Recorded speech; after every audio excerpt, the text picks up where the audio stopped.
Hello बच्चों, let's read the question. The phenomena of echo is an example of. Options given है: reflection, refraction, beat and resonance.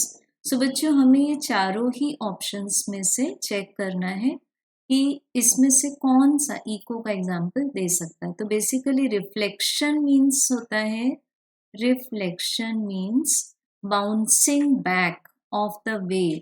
The wave will bounce back from the same medium.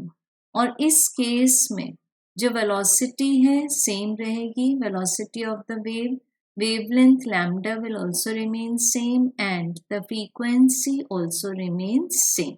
So medium की जो characteristics हैं वो same है because same medium में bouncing हो रही है. तो eco basically reflection का ही example है. Then second है हमारे पास refraction. रिफ्रैक्शन मीन्स होता है कि हम मीडियम की डेंसिटी को चेंज कर देंगे. सो यहाँ मीडियम ही चेंज हो जाएगा. तो वेलोसिटी चेंज होगी, वेवलेंथ चेंज होगी, but frequency will remain same.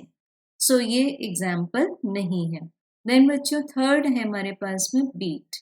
So beat is basically the difference of the two frequencies provided that this difference is less than 10 Hz. So this is also not an example of echo. And last है हमारे पास में resonance.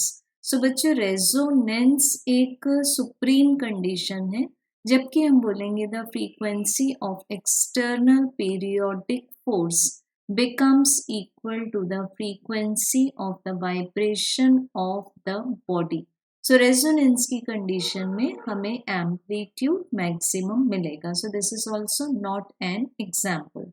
So बच्चों अगर हम reflection की बात करें तो मान लेते हैं कि this is the source of sound and this is the listener. तो सोर्स ऑफ साउंड से पहले वेव ट्रेवल करेगी लिसनर तक, एंड जब लिसनर के पास में यहाँ पर हम डिस्टेंस मान लेते हैं small d between source and the listener.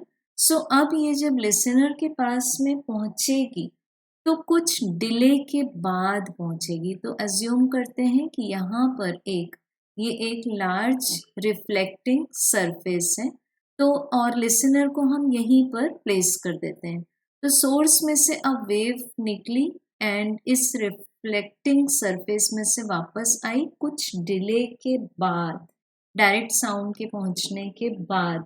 तो that will be called as the echo. So बच्चों इसमें जो डिले हो रहा है साउंड के पहुंचने में, that is directly proportional to the distance between the source and the listener. So we can say that the speed of sound, क्योंकि साउंड की जो स्पीड है वो करीब करीब लेते हैं हम 343 मीटर पर सेकेंड.